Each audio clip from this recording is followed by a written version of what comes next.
Hello everybody, welcome back to Solving Standard. I'm Corbin Hostler and this is White Blue Eternalize. Now, Standard's been a lot of fun and I had a lot of good games playing Merfolk. I really worked on the Black-Red Treasure Red deck for a while and that got pretty good. Though I kept losing to this weird token deck. It would just always get me with the Eternalized Champion of Wits and Adorned Pouncers. And you're not supposed to lose to cards like Adorned Pouncer, right?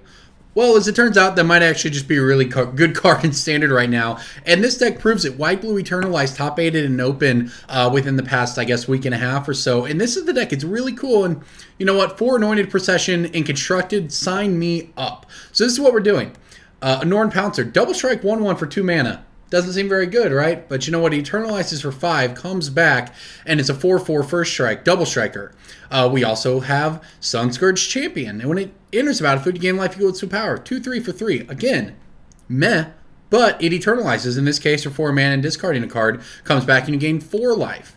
Champion of Wits, as we mentioned. Very good card for setting up your hand, filling up your graveyard. Comes back for 7 mana, and then you just get to draw 4. Angel of Sanctions, just a really good card, underplayed card in general in Standard, but it seems like maybe it's kind of making its way back around, not just as a card in the sideboard of the God Pharaoh's gift decks or whatever, but just a powerful card in its own right, and when it enters the battlefield, it's a 3/4 for 5 flyer, you exile something until it leaves, but then it can embalm, comes back for 6 mana, you get it again. So what all these have in common is that they come back from the graveyard, and they do it making tokens, and that is where Anointed Procession comes in, making, when you say, Eternalize your Adorned Pouncer on turn 5, you get 2 double strikers. Pretty good. So rounding, that's the deck, right? That's literally the deck in a nutshell right there. Rounding it out, though, you know, it's a blue-white. We've got Ibnu Riverlets to fill a graveyard, white-blue lands here, a couple Field of Ruins to deal with Azkantas. We have our own search for Azkantas in our deck, as well as Chart a Course, which just to draw 2 for 2 a lot of the times. Very good. 4 Fumigates to round up all the other creatures, and we don't mind our creatures killing these. We're just trying to grind the game out and get them in the late game. Vizier Many Faces, the other one comes in here. It can be a copy of whatever you need it to be. A lot of flexibility here. And Ixalan's Binding. Basically the best answer to Hazoret in the format.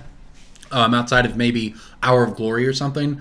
But you exile it, and then they can't cast cards with the same name as it. So this works against Hazoret, works against Scarab God, and it also just hits anything. You know, you're paying 4 mana for an Oblivion Ring, which is the same as Cast Out. And you trade in the ability to cycle it with the ability to prevent them from casting additional cards. And so it's very, very good against a lot of the format. And that's the deck. It's really going to be pretty fun, actually. I'm looking forward to it. I like what this Standard is so far. You can brew, you can do a lot of things, and this isn't even the only white-blue token deck. That's the crazy part. There's also the one that gets all the auras and stuff and plays all the Adorned Pouncers and Sacred Cats and everything. But onto the sideboard, where we do have our Sacred Cats for the mono-red matchup, you can see that this is very slanted, this sideboard, against the mono-red aggro, which is the most popular deck in the format and won the tournament at that Star City Open. But Authority of the Consuls and Sacred Cats for that matchup. Gideon's Intervention. I assume this is for Approach of the Second Sun. I imagine you could play it wherever it fits, right, if you can do something else. But when it's battlefield, choose a card name. Your opponents can't cast it, and it prevents all damage to be dealt to you by permanents with that name. So, you know, you can also use it to not die to, say, a Torrential Gearhulk or something. Negate, Spell Pierces, again, for the control deck, so on. The Silent Gravestone for the God Pharaoh's Gifts deck. This doesn't stop God Pharaoh's Gift itself, but it does stop the Scarab God, and it stops the Refurbish on the God Pharaoh's Gift in the graveyard. So that's the deck. We're going to solve some Standard right here with this deck of blue, white, tokens, Eternalize, whatever you want to call it. It's going to be fun. I'm Corbin Hostler. Thank you for watching.